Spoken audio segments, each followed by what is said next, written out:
കോഴിമുട്ട കൊണ്ടൊരു മുട്ടപ്പുളിയാണ് പരിചയപ്പെടുന്നത്. കോഴിമുട്ട പുഴുങ്ങി അരിഞ്ഞെടുത്ത് വെച്ചിട്ടുണ്ട്. വലിയൊരു സവാള, ഒരു തക്കാളി, കുറച്ച് മല്ലിയില, 2 പിടി ചെറിയുള്ളി അരിഞ്ഞെടുത്ത് വെച്ചിട്ടുണ്ട്. ഒരു അരമുറി നാളികേരം കൂടി ചിരുവി വെച്ചിട്ടുണ്ട്.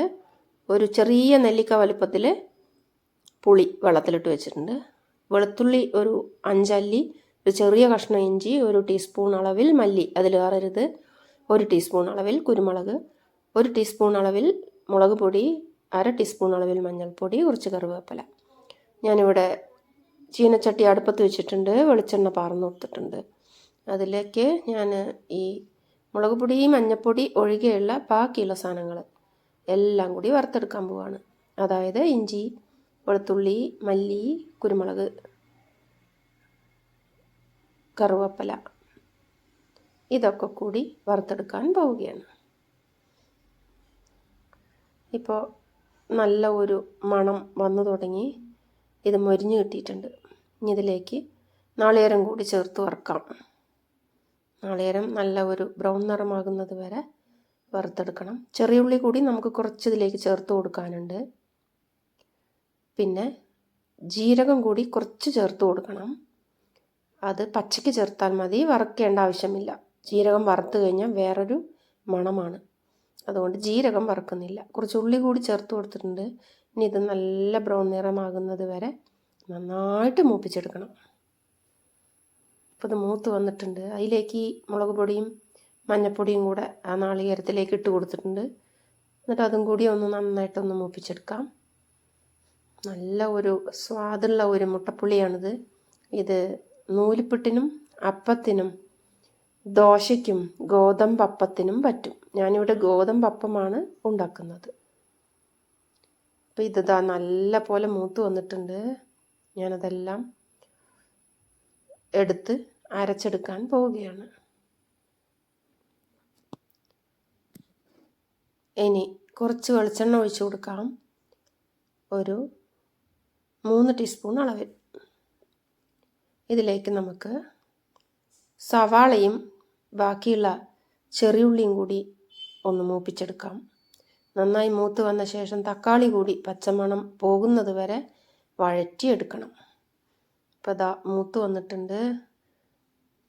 കുറച്ച് മൂത്ത സവാളയും ചെറിയുള്ളിയും നമ്മൾ ഈ അരയ്ക്കാൻ വെച്ചിട്ടുള്ള നാളികേരത്തിലേക്ക് ചേർത്ത് കൊടുക്കണം. നല്ല മണം ഉണ്ടാവും കറിക്ക്. ഇതിലേക്ക് തക്കാളിയും മല്ലിയിലയും കൂടി ചേർത്തു. ബാക്കി മൊരിഞ്ഞു വന്ന ഉള്ളിയും സവാളയിലേക്ക് നല്ല പോലെ ഒന്ന് ഇളക്കി കൊടുക്കാം. തക്കാളിയുടെ പച്ചമണം നന്നായിട്ട് പോകട്ടെ. ഇത് ചോറിലേക്കും പറ്റും, പക്ഷേ കൂടുതൽ നല്ലത് പലഹാരങ്ങൾക്കാണ്. മുട്ടപ്പുളി ആണ്, പക്ഷേ പുളിയാറരുത്. ഉപ്പ് ചേർത്ത് കൊടുത്തിട്ടുണ്ട്. പാകത്തിനുള്ള ഉപ്പ് ചേർത്ത് കൊടുത്തിട്ടുണ്ട്. ഇനി ഇതിലേക്ക് ഈ പുളിവെള്ളം പാർന്നു കൊടുക്കാം. കുറച്ച് പുളിവെള്ളം മതി. തക്കാളിയുടെ പുളി ഇതിൽ ഉണ്ടാകും.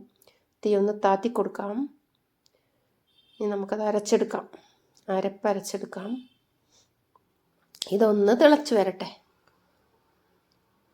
ജീരകം കൂടി ഞാൻ പച്ചയ്ക്ക് ചേർത്ത് കൊടുത്തു. ഇത് വറ്റി തുടങ്ങി നല്ല ഒരു പരുവായി വന്നിട്ടുണ്ട്. അരച്ച് വെച്ചിട്ടുള്ള കൂട്ട് ഇതിലേക്ക് ചേർത്ത് കൊടുത്തു. ഇപ്പോൾ ഇത് കൊഴുന്നനെയുള്ള ഒരു കറിയായി വന്നിട്ടുണ്ട്. അപ്പോൾ നമുക്ക് കുറച്ചും കൂടി വെള്ളം വേണം. വെള്ളം നല്ലപോലെ പകരരുത്, എന്നാൽ നല്ലപോലെ കുറുന്നനെയാവാനും പാടില്ല. ഇപ്പോൾ ഒരു പാകത്തിനുള്ള വെള്ളം പറന്നു കൊടുക്കണം. ഇപ്പോൾ ഇതാ ഒരു കൊഴുത്ത കറിയായി വന്നിട്ടുണ്ട്. കുറച്ചും കൂടി വെള്ളം ഞാൻ ചേർത്ത് കൊടുക്കും. ഇപ്പോൾ പാകമായി വന്നിട്ടുണ്ട്. ഇതാണ് അതിൻ്റെ പരുവം. ഇനി ഇതിലേക്ക് നമ്മൾ പുഴുങ്ങി അരിഞ്ഞ് വെച്ചിട്ടുള്ള കോഴിമുട്ടയാണ് ചേർത്ത് കൊടുക്കാൻ പോകുന്നത്. പുളിയൊക്കെ പാകമായി വന്നിട്ടുണ്ട്. ഇതിന് കുട്ടികൾക്ക് ഇഷ്ടപ്പെടും. ഏറ്റവും നല്ലത് അപ്പത്തിനും നൂലിപ്പുട്ടിനുമാണ്. അപ്പം ഞാൻ മുട്ട അങ്ങനെ വലിയ ഭംഗിയൊന്നും ഇല്ലാതെയാണ് അരിഞ്ഞെടുത്തത്. അതിലേക്ക് ചേർത്ത് കൊടുത്തിട്ടുണ്ട്. നല്ല പോലെ ഒന്ന് തിളച്ച് വരട്ടെ. വല്ലാതെ ഇളക്കരുത്, മുട്ട നല്ലപോലെ പൊടിഞ്ഞു പോവും. പതുക്കെ ഒന്ന് കൊടുത്താൽ മതി. ഇത് കുറച്ച് കഴിയുമ്പം ഈ മുട്ടയും ഈ പുളിയും കൂടി ചേർന്ന് നല്ല കൊഴുത്ത ഒരു പരുവാകും. നല്ല രസമായിരിക്കും. അപ്പോൾ ഇത് ഇറക്കി വെച്ചതും കൂട്ടരുത്, കുറച്ച് കഴിഞ്ഞിട്ട് വേണം നമുക്കിത് കൂട്ടാനായിട്ട് എടുക്കേണ്ടത്. ഞാനിതാ കുറച്ച് ആശീർവാദിൻ്റെ ഗോതമ്പ് പൊടി എടുത്ത് മിക്സിയിൽ അടിച്ചെടുത്തിട്ടുണ്ട്. അപ്പം നല്ല മാവായിട്ട് വരും. കല്ലിൽ നല്ലെണ്ണയൊക്കെ തേച്ച് കൊടുത്ത് ഞാൻ ഗോതമ്പ് അപ്പമാണ് ഉണ്ടാക്കാൻ പോകുന്നത്. ആ അപ്പത്തിനാണ് ഈ കറി ഉപയോഗിക്കുന്നത്. ഇത് ചൂടോടുകൂടി ഈ ഒരു അപ്പത്തിൻ്റെ ഒപ്പം ഒന്ന് തണുത്ത മുട്ടപ്പുളി കൂട്ടിക്കഴിക്കാൻ നല്ല സ്വാദായിരിക്കും കൂട്ടുകാരെ. ട്രൈ ചെയ്യൂ. ഇഷ്ടപ്പെട്ടാൽ വീഡിയോ ലൈക്ക് ചെയ്യൂ, ഷെയർ ചെയ്യൂ, കമൻറ്റ് ചെയ്യൂ, സബ്സ്ക്രൈബും ചെയ്യൂ. അപ്പോൾ ഇതാ ഞാൻ ഗോതമ്പപ്പം പരത്തിയെടുത്തിട്ടുണ്ട്.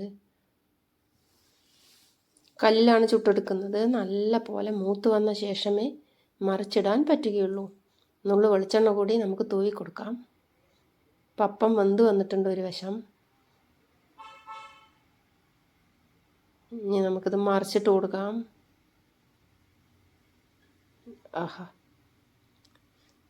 അങ്ങനെ അപ്പത്തിൻ്റെ ഒപ്പം, ഗോതമ്പപ്പത്തിൻ്റെ ഒപ്പം നമുക്ക് മുട്ടപ്പുളി കൂട്ടി ഈ മഴക്കാലത്ത് സ്വാദോടുകൂടി കഴിക്കാം. അപ്പോൾ ഇതാ നല്ല പരുവായി വന്നു. ട്രൈ ചെയ്യൂ.